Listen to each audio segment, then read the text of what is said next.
जो टॉपिक्स हम लोग को करना है बच्चे, ठीक है, इंटरनेशनल रिलेशंस में, अंतर्राष्ट्रीय संबंध में, वो करना है क्रिटिकल थ्योरीज, ठीक है, आलोचनात्मक सिद्धांत। आई बात समझ में? अब जो आलोचनात्मक सिद्धांत है बच्चे, ठीक है, वो आलोचनात्मक जो सिद्धांत है ये मार्क्स की वैज्ञानिक और भौतिकवादी व्याख्या की क्या करता है, आलोचना करता है। ये ध्यान में रखना कि जो क्रिटिकल थ्योरी है बच्चे अंतर्राष्ट्रीय राजनीति की, जो आलोचनात्मक सिद्धांत है, वो मार्क्स के भौतिक व्याख्या का और आर्थिक व्याख्या का और वैज्ञानिक व्याख्या का एक प्रकार से क्या करता है, आलोचना करता है। यानी मार्क्स ने ये बोला था बच्चे, आर्थिक नियतिवाद का उसने सिद्धांत दिया था, इकोनॉमिक डिटर्मिनेशंस का, कि हर एक चीज के लिए उसने कारण में आर्थिक को बताया था, आर्थिक चीजों को एक कारण बोला था, और उसी आर्थिक चीजों के आधार पर उसने बताया था कि समाज जो है वो एक प्रकार से क्या है, विभाजित है। जो क्रिटिकल थ्योरी है बच्चे वो इस बात को नहीं मानती है, या जो क्रिटिकल थ्योरी है, जो आलोचनात्मक सिद्धांत है, वो मार्क्स के वैज्ञानिक यानी साइंटिफिक एक्सप्लेनेशंस और इकोनॉमिकल एक्सप्लेनेशंस का क्या करता है, क्रिटिसाइज करता है। हाँ, मार्क्स की एक व्याख्या को क्या करता है, एक्सेप्ट करता है, और मार्क्स की जिस व्याख्या को ये लोग स्वीकार करते हैं वो है मानवतावादी, ह्यूमनिज्म्स, ठीक है, ह्यूमनिज्म्स। और जो मार्क्स की एक आइडियोलॉजिकल एक्सप्लेनेशन है, वैचारिक जो व्याख्या है ना, उसको कहीं ना कहीं एक प्रकार से लोग स्वीकार करते हैं। यानी जो यंग मार्क्स था बच्चे, जो यंग मार्क्स था, जो मार्क्स जब यंग था तब उसने जो विचार दिए थे मानव प्रगति के, उस मानव प्रगति का जो उसने तरीका बताया था, जिस तरह से मानव प्रगति की व्याख्या की थी, उस बात को क्रिटिकल थ्योरी जो है वो क्या करती है, स्वीकारती है। लेकिन जो प्रौढ़ मार्क्स था बच्चे, जिसने आर्थिक नियतिवाद और वैज्ञानिकता के आधार पे, साइंटिफिक और इकोनॉमिकल डिटर्मिनेशन के आधार पे जो एक्सप्लेनेशन किया था, उसको एक प्रकार से ये लोग क्या करते हैं, क्रिटिसाइज करते हैं बच्चे। तो ये ध्यान में रखना है कि जो क्रिटिकल थ्योरी है वो परंपरागत मार्क्स के सिद्धांतों की क्या करता है, आलोचना करता है, लेकिन मार्क्स के मानवतावादी विचार को क्या करता है, वो समर्थन देता है। आई बात समझ में बच्चे? दूसरी चीजें, जो क्रिटिकल थ्योरी है बच्चे, जो आलोचनात्मक सिद्धांत है बच्चे, ये कहीं ना कहीं पूंजीवादी विचारधारा का भी एक प्रकार से क्या करता है, विरोध करता है। तो ये पूंजीवादी विचारधारा का भी विरोध करता है। परंपरागत ट्रेडिशनल जो मार्क्सिज्म का अप्रोच था बच्चे, ट्रेडिशनल मार्क्सिस्ट जो थ्योरी थी, उसको भी ये क्या करता है, क्रिटिसाइज करता है बच्चे। अब एक क्वेश्चन ये बनता है कि जो क्रिटिकल थ्योरी है, जो आलोचनात्मक सिद्धांत है, वो किसके द्वारा डेवलप किया गया है? तो एक्चुअली आलोचनात्मक सिद्धांत का जो डेवलपमेंट किया गया था, ये फ्रैंकफर्ट स्कूल है बच्चे, सोशल साइंस का स्कूल था, और इस सोशल साइंस के स्कूल ने इस सिद्धांत का क्या किया था, डेवलपमेंट किया था, क्रिटिकल थ्योरीज का, आलोचनात्मक सिद्धांत का। तो पेपर में ये पूछा जा सकता है कि जो फ्रैंकफर्ट स्कूल था, उसके द्वारा कौन से सिद्धांत का विकास किया गया है, या किस थ्योरी का डेवलप किया गया, कौन सी थ्योरी डेवलप की गई है। तो वहां पे ऑप्शन में बच्चे तुम्हें क्रिटिकल थ्योरीज देखना पड़ेगा। और फ्रैंकफर्ट स्कूल से ही बच्चे नियो मार्क्सिज्म का कंसेप्ट क्या होता है, निकल के आता है। जो नियो मार्क्सिज्म का कंसेप्ट है बच्चे, वो मानवतावाद की बात करता है, स्वतंत्रता की बात करता है, मानव की विकास की बात करता है, ठीक है। और जो नो मार्क्सिज्म है वो आलोचना, यानी सिर्फ हमें मानव जो समाज में विषमताएं हैं, जो समाज में एक डिस्क्रिमिनेशंस है, उसके लिए सिर्फ इकोनॉमिक फैक्टर नहीं है। ये कौन बोलता है? नियो मार्क्सिज्म बोलता है कि और भी फैक्टर होते हैं जिसके वजह से सोसाइटी में एक प्रकार से क्या पैदा होती है, विषमताएं पैदा होती हैं, सोसाइटी में असमानता पैदा होती है, या सोसाइटी में डिफरेंसेस पैदा होते हैं। आई बात समझ में बच्चे? कौन बोलता है? Neo Marxism. अब जो नियो मार्क्सिज्म है बच्चे, या जो तुम्हारा क्रिटिकल थ्योरीज है, इसमें एक स्कॉलर का नाम हमें ध्यान में रखना होता है, वो रखना होता है रॉबर्ट डब्ल्यू कॉक्स। ये क्रिटिकल थ्योरी से रिलेटेड है बच्चे, और इनकी बुक है social forces, state and world order beyond international relations theories. ये बुक तुम्हें क्या करना पड़ेगा, ध्यान में रखना पड़ेगा। यानी जो रॉबर्ट डब्ल्यू कॉक्स हैं, ये क्रिटिकल थ्योरी से जुड़े हुए एक स्कॉलर हैं, और दूसरा एक और स्कॉलर है बच्चे, ठीक है, वो है एंड्रयू लिंकलेटर। एंड्रयू जो लिंकलेटर है, ये भी क्रिटिकल थ्योरी से ही जुड़े हुए क्या है, एक स्कॉलर है। नियो मार्क्सिस्ट एक स्कॉलर है, रॉबर्ट डब्ल्यू कॉक्स को भी तुम नियो मार्क्सिस्ट स्कॉलर बोल सकती हो, एंड्रयू लिंकलेटर को भी तुम न्यू मार्क्सिस्ट बोल सकती हो।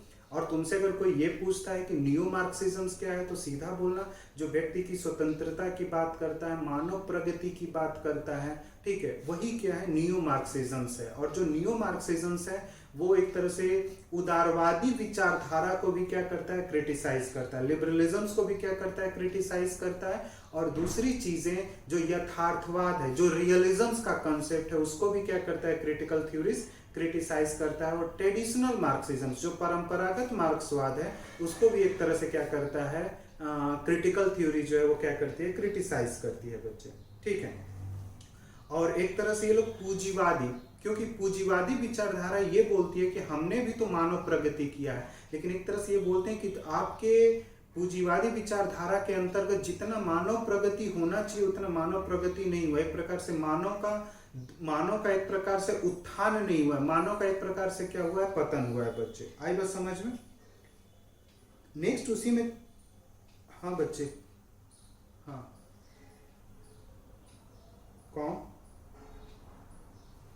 कौन फिर से बोलना बच्चे। हाँ हाँ, एक्चुअली कहने का मतलब ये है कि पूंजीवाद में जो मानव प्रगति है उसका विरोधी है बच्चे।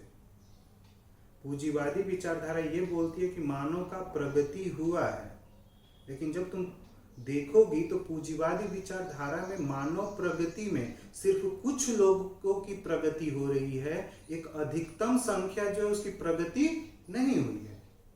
तो यही बोलते हैं कि जो मानव प्रगति पूंजीवाद के अंदर बोला जा रहा है वो एक्चुअली हुआ नहीं है, जितना होना चाहिए मानव प्रगति उतना नहीं हुआ है पूंजीवाद के अंदर। इसीलिए पूंजीवाद जो बोलता है कि हमने भी तो मानव प्रगति की है, तो वहां पे जो नियो मार्क्सिज्म से उस बात की क्या करता है, आलोचना करता है। वो आलोचना ये करता है कि आप बोलते हो कि हमने व्यक्ति को स्वतंत्रता दिया है, व्यक्ति के पास स्वतंत्रता है, पूंजीवादी विचारधारा में व्यक्ति के पास स्वतंत्रता है ऐसा बोला जाता है, लेकिन व्यक्ति जब किसी शोषण के खिलाफ बोलना शुरू करता है तो पूंजीवादी विचारधारा में जो लोग सत्ता का नियंत्रण करते हैं वो लोग क्या करने लगते हैं, उस व्यक्ति की आवाज को दबाना शुरू कर देते हैं। जितनी स्वास्थ्य सुविधा मिलनी चाहिए, जितना बेहतर रोजगार मिलना चाहिए, जितना बेहतर जीवन स्तर होना चाहिए, वो पूंजीवादी विचारधारा में सभी का नहीं है, कुछ लोगों का है बच्चे। आई बात समझ में। जैसे अमेरिका में पूंजीवादी विचारधारा है, तो फिर अमेरिका में ना जो अभी व्हाइट और ब्लैक के बीच में जो लड़ाई चल रहा है ये नहीं होना चाहिए। अगर पूंजीवादी विचारधारा एकदम पूरी तरह से वहां पे लागू है तो सभी मानव का क्या होना चाहिए, विकास होना चाहिए। यानी व्हाइट आज भी अपने आप को सुपीरियर शो कर रहे हैं और ब्लैक को क्या दिखाना चाहते हैं, इंफीरियर दिखाना चाहते हैं। व्हाइट चाहते हैं कि सभी चीजों पे क्या होना चाहिए, हमारा नियंत्रण। तो हम बोल सकते हैं कि पूंजीवादी विचारधारा के अंदर मानव प्रगति अगर हुई होती तो वो पुलिस वाला उस ब्लैक वाले के गर्दन पे पैर क्यों रखता, उसे ह्यूमनिज्म क्या हो गई, मानवता एकदम समाप्त हो रही है। एक मानव दूसरे मानव को मदद नहीं कर रहा है पूंजीवाद में, पुलिस वाला मारना शुरू कर दे रहा है।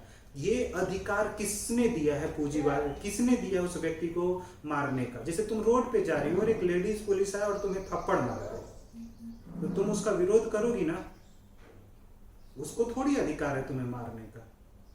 अगर तुम गलत भी करोगी तो वो तुम्हें गिरफ्तार करे, कोर्ट में प्रेजेंट करे, कोर्ट का काम है सजा देना, उसका काम नहीं है सजा देना बच्चे। तो पूंजीवादी विचारधारा में क्या हो रहा है, जितना मानव प्रगति होनी चाहिए उतना मानव प्रगति कहाँ हुई। वो व्हाइट वाले जो है वो अपने आप को सुपीरियर दिखा रहे हैं और ब्लैक वालों को बोल रहे हैं तुम तो एकदम एक तरह से क्या हो, कमजोर हो। तो समझ में आई ये बात बच्चे। तो जो एंड्रयू लिंकलेटर है वो बोलते हैं कि पूंजीवाद में जो मानव प्रगति है उसके वो विरोधी हैं बच्चे। कहने का मतलब पैसा तो आ गया उसके पास, गाड़ी भी आ गई, बंगला भी आ गई, लेकिन उसकी सोच क्या है, छोटी है। किसके प्रति, इंसानों के प्रति।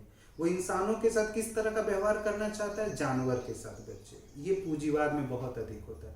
पूंजीवाद में जो बच्चे फैक्ट्री का मालिक होता है ना, सारा सुविधाएं वो लेता है, लेकिन उस फैक्ट्री में जो काम करने वाले लोग होते हैं उनसे तुम पूछना कि आपको कितनी सुविधाएं प्राप्त हुई, तो वो बेहतर तरीके से तुम्हें बताएंगे बच्चे। यही न्यू मार्क्सिज्म ने बताया कि पूंजीवाद जितना बोलता है कि हमने मानव प्रगति की है, मानव का हमने विकास किया, एक्चुअली वास्तविकता ये है कि मानव की प्रगति उतनी हुई ही नहीं है जितनी होनी चाहिए। जैसे दिल्ली सरकार में तुम देखो, तुम लोग दिल्ली में रह भी रहे हो, अब देखो दिल्ली सरकार पहले क्या बोल रही थी कि हमारे पास इतने वेंटिलेटर हैं, इतना हमारा बड़ा इंफ्रास्ट्रक्चर है, हम इतने लोगों को खाना खिला रहे हैं, तो फिर इतना मजदूर दिल्ली छोड़कर जा क्यों रहा है?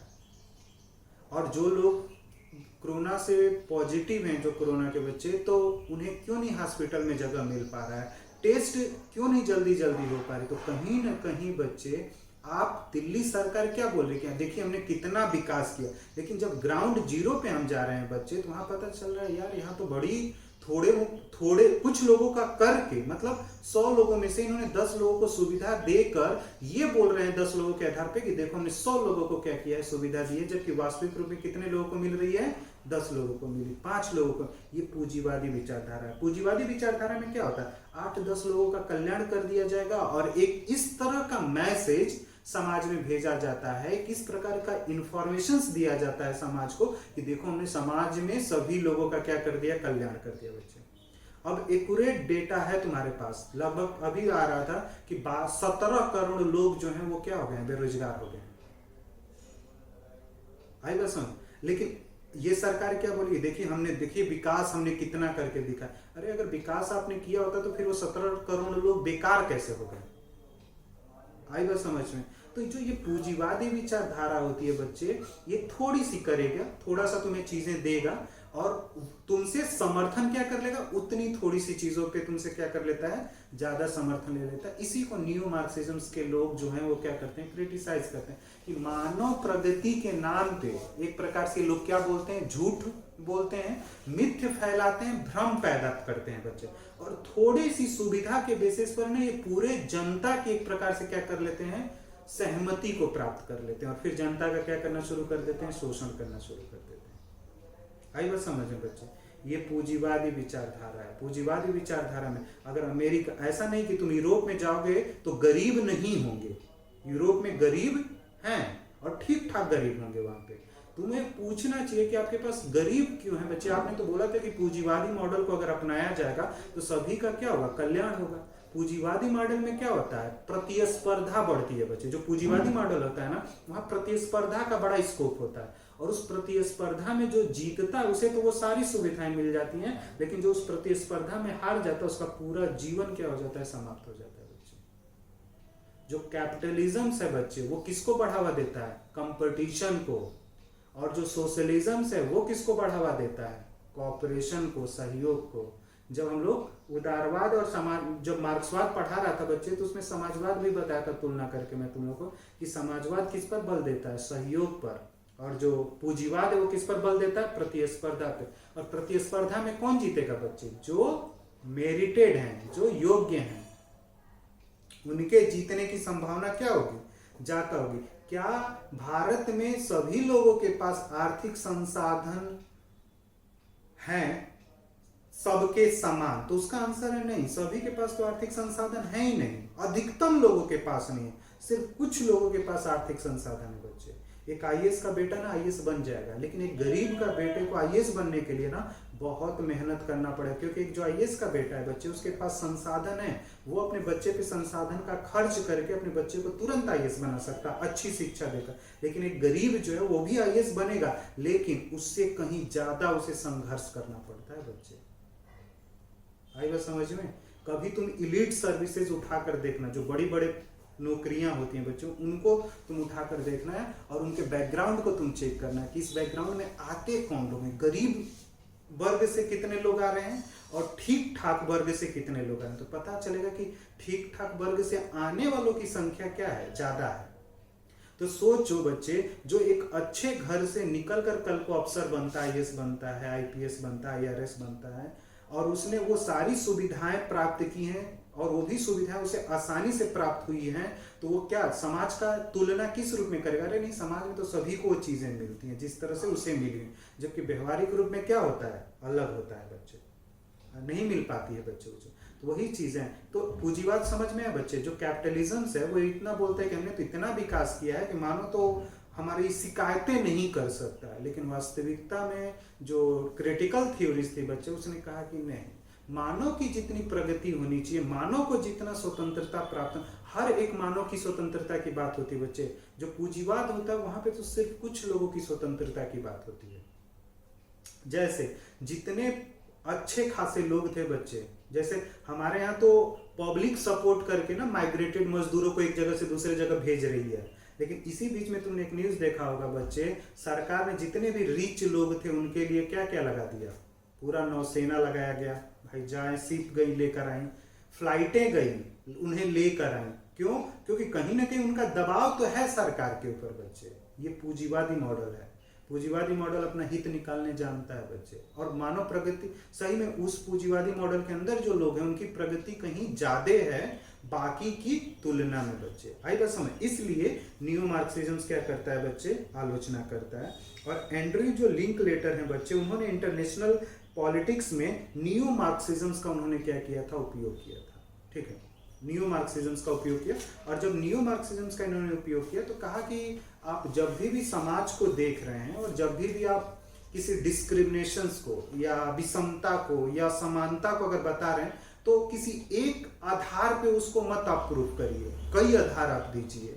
आर्थिक भी एक आधार होता है, सांस्कृतिक भी एक आधार हो सकता है बच्चे, ठीक है ना, योग्यता भी एक आधार हो सकता है। तो ऐसे बहुत सारे कारण हो सकते हैं, उन सभी कारणों के आधार पे हमें क्या होना चाहिए, वैचारिक भी कारण हो सकता है बच्चे। आई बात समझ में? अब जब अगले पेज पे आओगे बच्चे, नौ मार्क्सवादी युवा मार्क्स की रचना दार्शनिक आर्थिक पांडुलिपि, ठीक है, 1948 से प्रभावित है। मतलब जो युवा मार्क्स ने अपनी प्रतिलिपियां लिखी थी, जब मार्क्स यंग था ना बच्चे, तब उसके विचार एकदम मानव की स्वतंत्रता पे, मानव की प्रगति पे आते थे।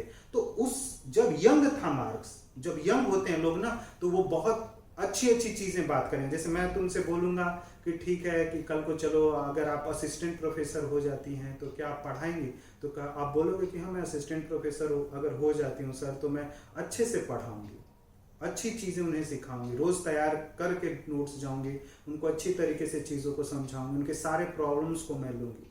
ये तुम यंग हो तब तुम्हारे इस प्रकार के आइडिया। लेकिन जैसे ही तुम उस माहौल के पार्ट बनोगे ना, तुम्हारे विचार क्या होने लगते हैं, बदलने लगते हैं। क्योंकि जब हम यंग होते हैं ना तो बहुत बड़े बड़े सपने देखते हैं, ठीक है ना। तो वही युवा मार्क्स था बच्चे, जब मार्क्स यंग था ना तो उसके बाद विचार जो थे वो एकदम विचार ऐसे थे कि जो मानव को प्रगति तक पहुंचा सकते हैं, मानव का उत्थान कर सकते थे, मानव को ज्यादा से ज्यादा स्वतंत्रता दे सकते थे। तो जो युवा मार्क्स ने जो विचार दिए थे बच्चे, उसी विचार को नौ मार्क्सवादियों ने क्या किया था, अपने सिद्धांत को तैयार करने के लिए, अपनी मान्यताओं को तैयार करने के लिए क्या किया था, उपयोग किया था बच्चे। आई बात समझ में? तथा नौ मार्क्सवादियों ने उदारवादियों को बुजुर्गवा और शोषणकारी बताया। तो मैंने वही बोला ना कि जो नौ मार्क्सवादी हैं बच्चे, वो एक प्रकार से क्या करते हैं, उदारवादी को तो मानते हैं कि उदारवादी से ही पूंजीवाद, या तो तुम समझ में नहीं आता है कि मुर्गी पहले आई थी या अंडा आई थी, अब दिक्कत होता है। पूंजीवादी औद्योगिकरण हुआ, ठीक है, तो जो औद्योगिकरण हुआ उसमें पूंजीवाद का विकास होता है, या फिर कुछ लोग बोलते हैं कि उदारवाद के वजह से पूंजीवाद का विकास हुआ। दोनों एक दूसरे के क्या हैं, एक ही पहलू हो जाते हैं बच्चे, एक ही सिक्के हैं, वो एक ही सिक्के के दो पहलू, एक ही पहलू हो जाते हैं बच्चे, ये बोल सकते हो बच्चे। और वैज्ञानिक मार्क्स की वस्तुनिष्ठता व आर्थिक अपचयनवाद, आर्थिक नियतिवाद का भी ये लोग क्या करते हैं बच्चे, खंडन। मार्क्स ने क्या कर दिया, सिर्फ आर्थिक कारण को बताया बच्चों। जैसे हम जब मार्क्स पढ़ भी रहे थे बच्चे, तो मार्क्स ने क्या हुआ था, पूरे समाज के विकास को क्या कर देता है, 5 भागों में बांट देता है। सबसे पहले आदिम समाज था जहां पे किसी प्रकार का भेदभाव नहीं था, लेकिन आदिम समाज के पास से जैसे ही दास प्रथा शुरू हो जाती है, ठीक है ना, सामंतवादी व्यवस्था आती है जहां पे किसान हो जाता है और मजदूर हो जाते हैं, किसान हो जाते हैं और जमींदार हो जाते हैं और किसान हो जाते हैं, जहां से कृषि का कंसेप्ट निकल कर आता है। जमींदार कृषि उत्पादों का क्या करना शुरू कर देता है, संचयन शुरू कर देता है। और फिर सामंतवाद व्यवस्था से फिर क्या आ जाता है बच्चे, पूंजीवादी व्यवस्था आता है। और पूंजीवादी व्यवस्था में किसको फायदा मिलता है, जो जमींदार थे, उन्हीं के पास धन था, वो धन निवेश कर करके क्या किया और कोई और इस तरह। तो उन्होंने बताया कि आर्थिक कारण है बच्चे समाज के विकास के पीछे, ये मार्क्स ने बोला था। ये इस बात को क्या करते हैं, खंडन करते हैं कि समाज के विकास के लिए सिर्फ आर्थिक कारण नहीं होते हैं, और भी अन्य कारण होते हैं जिससे समाज का और राज्य का, समाज का एक प्रकार से क्या होता है, विकास होता है बच्चे। सिर्फ हमें एक आधार पे नहीं देखना चाहिए। आई बात समझ में बच्चे? क्लियर हुआ? जब नीचे आओगे बच्चे तो अंतरराष्ट्रीय राजनीति में एक कंसेप्ट है बच्चे, ग्रामसीवादी का विश्लेषण। एंटोनियो ग्रामसी को हमने पढ़ा है वेस्टर्न में, जिन्होंने आधिपत्य का सिद्धांत दिया था, हेजोमनी का कंसेप्ट दिया था। और उन्होंने आधिपत्य को तो एक तरह से क्या किया जाता है, नकारात्मक रूप में देखा जाता है। मतलब आधिपत्य का मतलब ये होता है कि किसी के मन को नियंत्रित कर लेना, किसी के शरीर को नियंत्रित कर लेना, उसकी सहमति के द्वारा, उसके कंसेप्ट के द्वारा।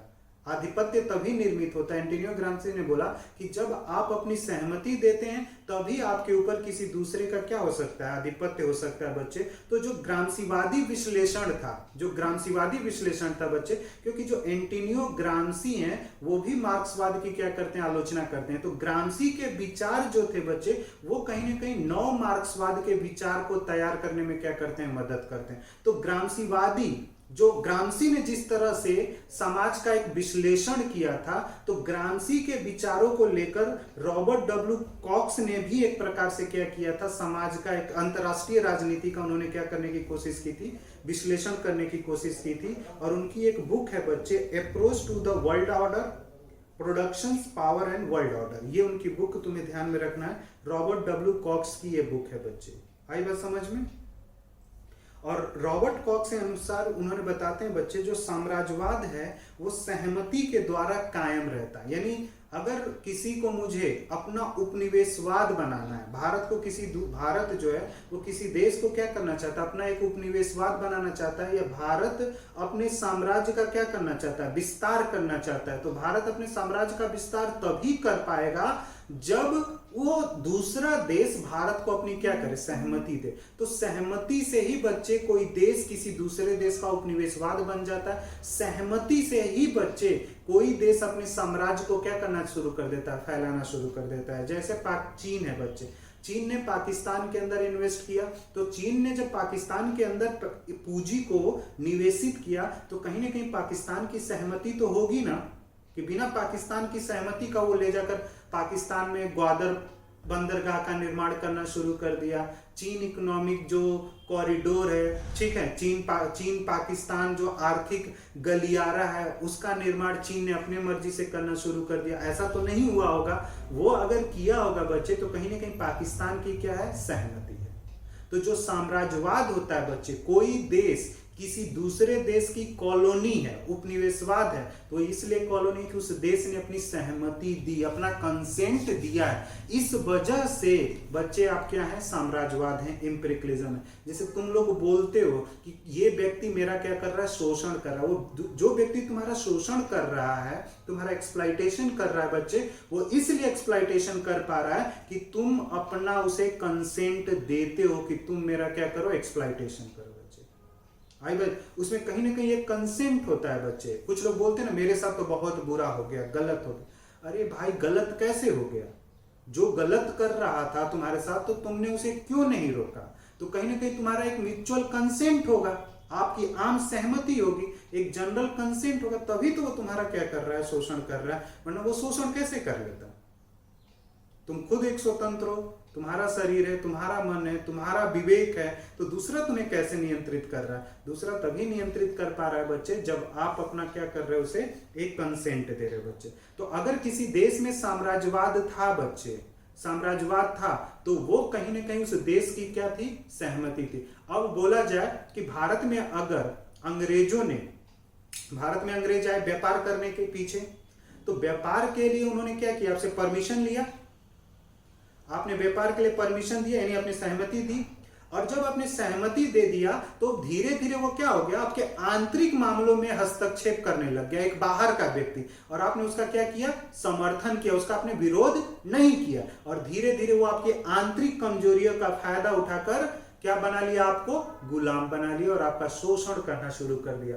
और ऐसा नहीं था कि अंग्रेजों ने जब तक भारत का शोषण किया बच्चे, अंग्रेजों ने अपनी इमेज भारत में इस प्रकार से प्रस्तुत की कि हम ही तुम्हारा बेहतर कल्याण कर सकते हैं। आम जनता में अपनी छवि को बड़े सकारात्मक रूप में लोगों के सामने रखा। और हमारा ही समाज से कुछ लोगों को अंग्रेजों ने क्या किया, चुना, जो ने बताया कि तुम जाकर समाज में हमारा प्रचार और प्रसार करो कि हम लोग क्या हैं, अच्छे हैं, और हम तुम्हें तुम्हारी गरीबी से निकाल सकते हैं। जो सालों से तुम्हारा गरीबी, जो तुम सालों से गरीबी में जो फंसे हुए हो, जो सालों से तुम्हारा एक प्रकार से क्या हो रहा है, शोषण हो रहा है, उससे अगर कोई बाहर निकाल सकता है तो हम क्या कर सकते हैं, हम ही निकाल सकते हैं। तो कहीं ना कहीं जब इस तरह की बात कोई व्यक्ति करेगा बच्चे, तो सीधा तुम्हें लगेगा यार सही में ये इंसान जो है वो बहुत अच्छा है, हमें इसका क्या करना चाहिए, एक प्रकार से मदद करना। अपनी सहमति दी या नहीं दी आपने, जैसा ही कंसेंट दिया वैसे ही वो क्या कर देगा बच्चे, शोषण करना शुरू कर देता है। तो सबसे पहले जो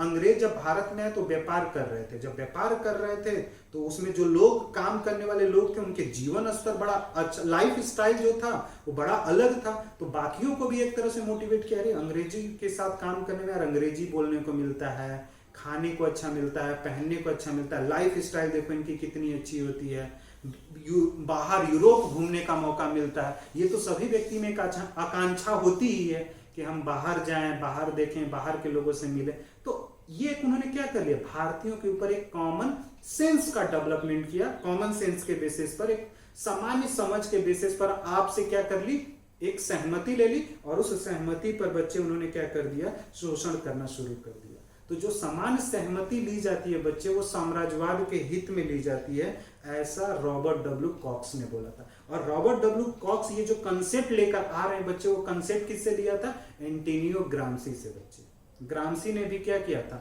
मार्क्स के आर्थिक नियतिवाद की क्या करता है, आलोचना करता है। वो बोलता है कि समाज सिर्फ हमें एक तरीके से नहीं देखना चाहिए। और जब एंटोनियो ग्राम्सी को जाकर पढ़ना भी बच्चे बताया, ठीक है, तो जहां पे ग्राम्सी को जब पढ़ोगे तो उसने बोला था कि क्रांति का एक नई हमें क्या करनी चाहिए, रणनीति अपनानी चाहिए, नया एक स्ट्रेटेजी बनाना चाहिए। रसिया में जिस तरीके से क्रांति हुई है, अब उस तरह की क्रांति पूंजीवादी देशों में नहीं हो सकती, क्योंकि पूंजीवादी देश में क्या होता है, जो मध्यम वर्ग होता है ना बच्चे, उसकी स्थिति बहुत अच्छी हो जाती है, और मध्यम वर्ग जो है ना वो गलत चीज को भी क्या करने लगता है, समर्थन करने लगता है, शोषण को भी क्या करने लगता है, समर्थन करने लगता है। क्यों, क्योंकि लगता है कि अगर विरोध करूंगा तो यार अगर नौकरी से बाहर निकाल दिया तो मेरा जो परिवार है वो क्या हो जाएगा, भूखे पेट उसे सोना पड़ेगा। हर व्यक्ति क्रांतिकारी नहीं बन सकता है ना बच्चे। जो परिवार से, जिनका परिवार होता है, उसकी कितनी भी इच्छा हो, लेकिन वो परिवार के आगे उसे क्या करना पड़ता है, कॉम्प्रोमाइज करना पड़ता है, झुकना पड़ता है, क्योंकि उसका हो सकता है कि उसके क्रांतिकारी विचारों की वजह से उसका परिवार क्या हो जाए, रास्ते पे आ जाए। आई बात समझ में। तो ये यहाँ पे समझ में है बच्चे, जो साम्राज्यवाद है वो कहीं ना कहीं किसके द्वारा स्थापित होता है, तो जल्दी से ध्यान में रखना है बच्चे, जो साम्राज्यवाद जैसी चीजें जो स्थापित होती हैं वो कहीं ना कहीं बच्चे सहमति के द्वारा क्या होती हैं, स्थापित होती हैं।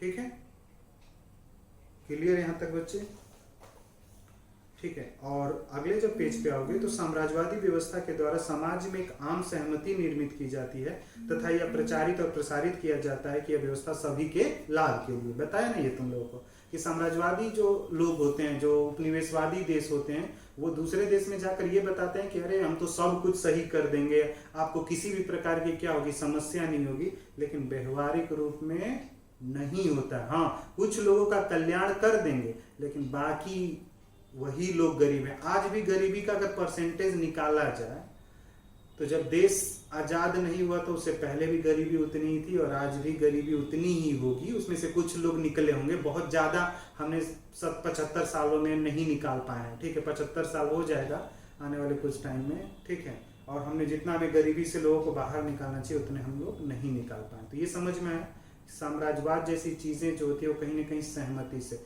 अब इसी के आधार पे तुम देख सकते हो कि जो अंतर्राष्ट्रीय राजनीति है बच्चे, उसमें जो पूंजीवादी देश हैं वो कहीं ना कहीं साम्राज्यवादी नीति को क्या करते हैं, बढ़ावा देते हैं।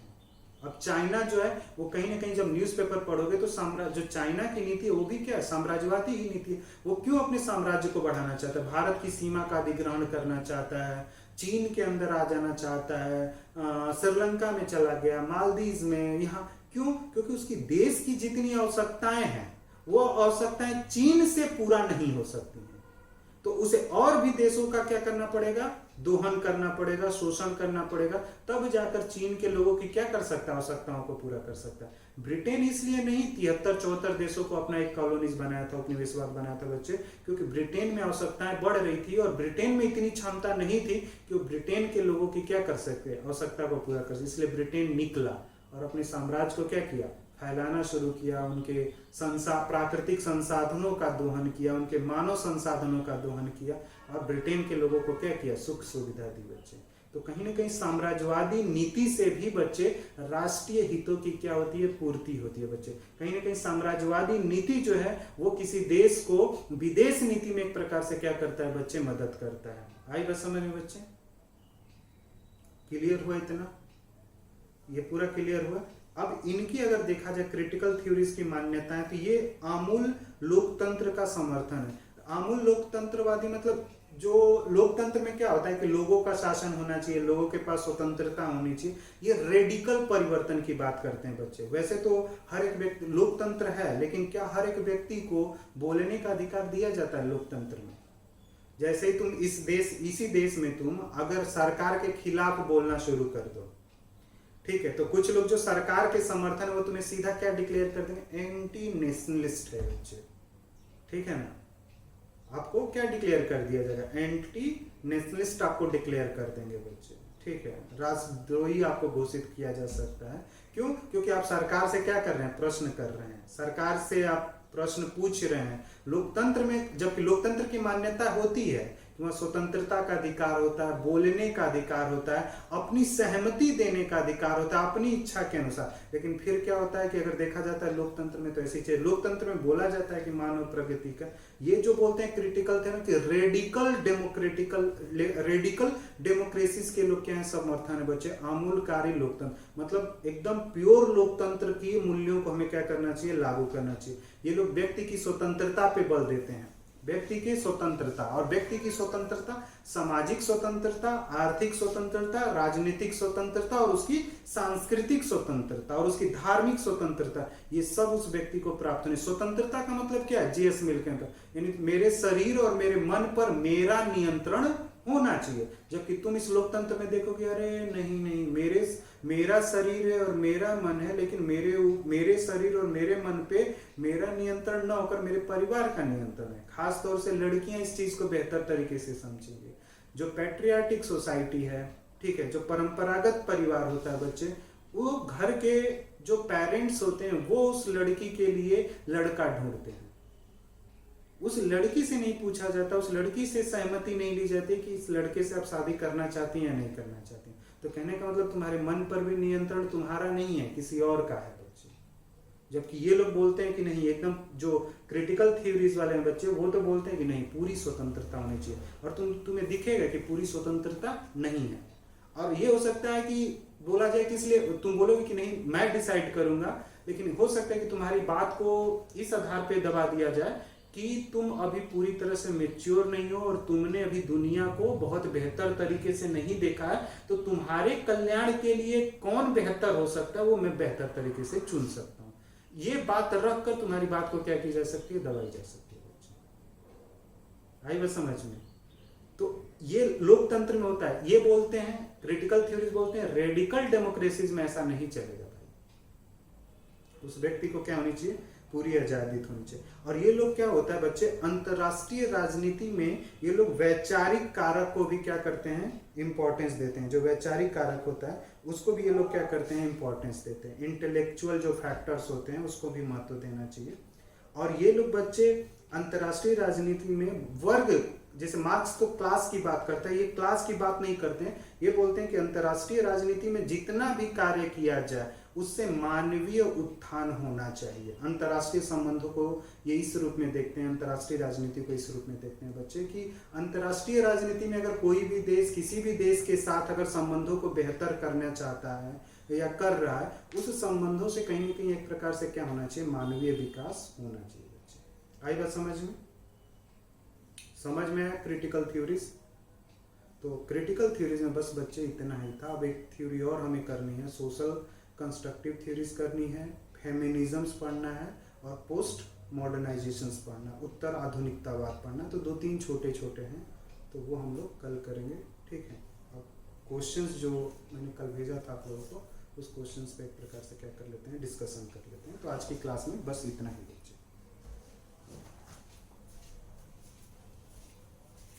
हाँ बच्चे।